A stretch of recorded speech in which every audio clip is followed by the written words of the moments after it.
Stop. Sit. Good.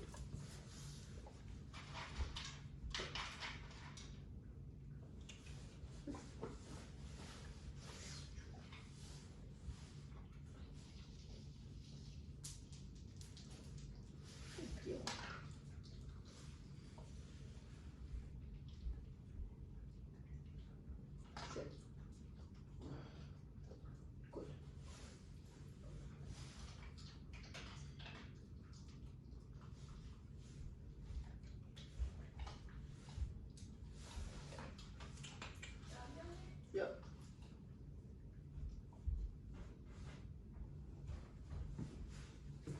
First. Good girl. Good girl. Good. Sit. Good. Sit. Very good girl.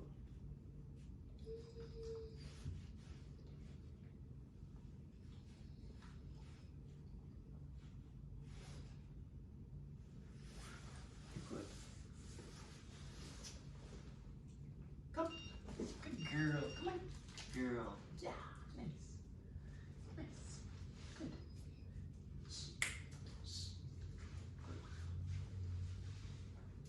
Good boy.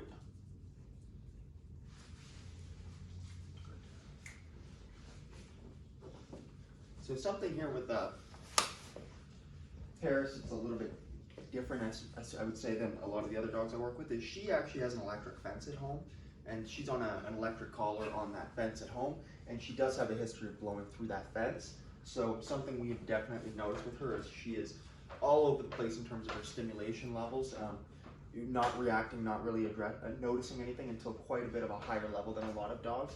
And I can tell she has a bit of an uncomfortable association with that stimulation already prior to coming here. So we're really working her through that and taking things nice and slow, using as low of levels as we possibly can to get her to work with that.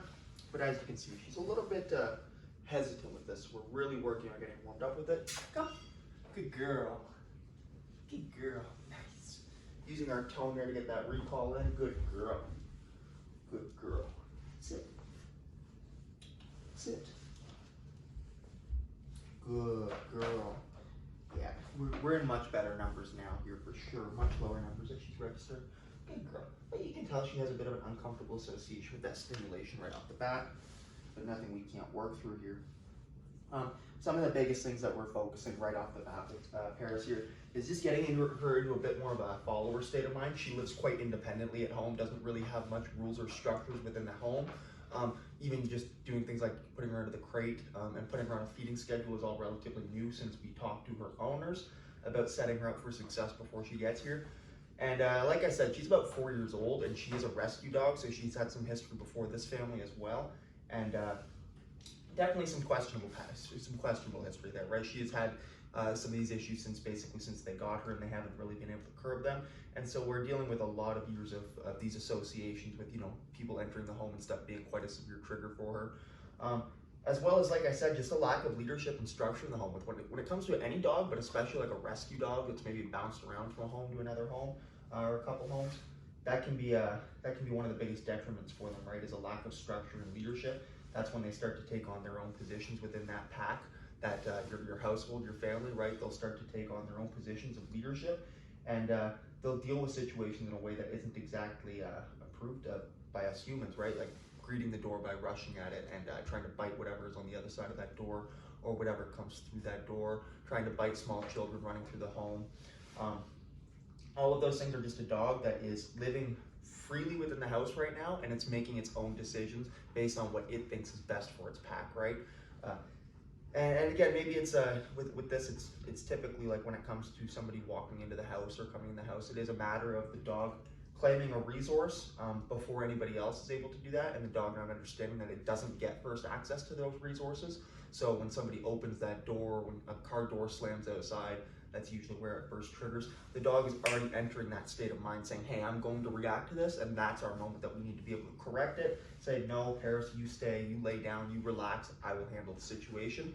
and getting her into a pattern of doing that throughout her day, right? Where it's like, you know, triggers and stuff are presented to her, but she's expected to just relax and maintain a calm demeanor in the face of those triggers. And we're going to teach her some coping mechanisms in the face of those triggers, right? So door knocks and stuff will be a cue for her to lay down on her bed, right? People, children and stuff running past her will be a cue for her to relax and remain within her obedience commands and trust that she's going to remain safe within those commands and doesn't need to, again, make any decisions that we haven't approved of, right?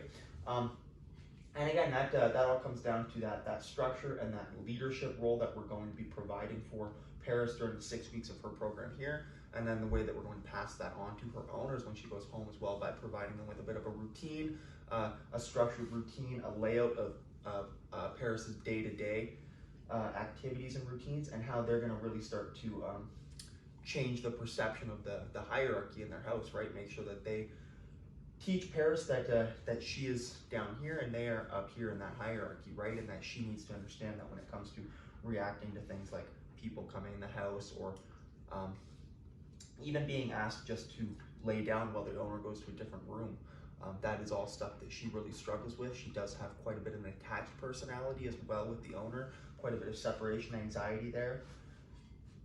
Good girl. Quite a bit of separation anxiety, and isn't really able to let the owner go out of sight. And it does also lead to some protective behaviors regarding the owner as well, the female owner specifically.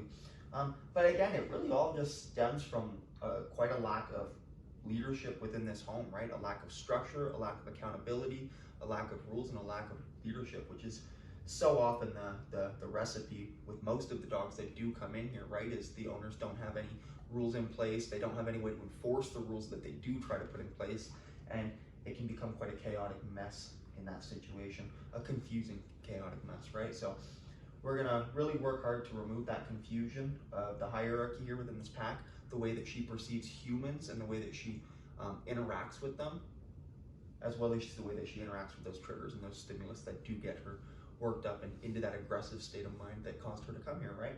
So anyway, we're gonna work through this little bit of stress that we got going on here, get her more comfortable with the e-collar, and get her more comfortable, again, like I said, taking our direction, which she's actually doing quite well with now. The first day that she was here, though, she was quite committed to trying to go back out and find her owners. When we would open up the door or go outside with her, she would be gone on the end of our 30-foot leash, and that's when we would be using our tone recall to recall her back to us and build her pack drive, right? Create a bit of a pack drive with us instead of having her frantically off searching for her owner for however long that she wants to do that, right? So we've pretty much quelled that by now and got her to the point where she is following us quite nicely. But like I had said, got a little bit of past associations on electronic collars with that fence that they have at home that she blows through. And I know how powerful those fences can be. And for a dog to blow through one of those, we're definitely dealing with some pretty strong resistance to this stimulation, right? So we're gonna have to really work hard to make sure these associations that we're building with the stimulation, with the electronic collar, are very clear, right? So setting up very clear conversations, whether it's using our tone recall with some leash pressure, or using the e-collar to disagree with her energy towards another resource, or the way that she's interacting with another item in the environment, right? We can use the e-collar to have those conversations, but we need to make it very clear for her, using our body language, using our words and stuff, and just making sure she understands exactly what it is she's feeling and why it is she's feeling it, and what it is that she needs to do to turn that feeling off, right? Because right now, I know that is a little bit of a point of confusion for her, so. But anyway, we'll get through it, okay? Good stuff. Break. Break.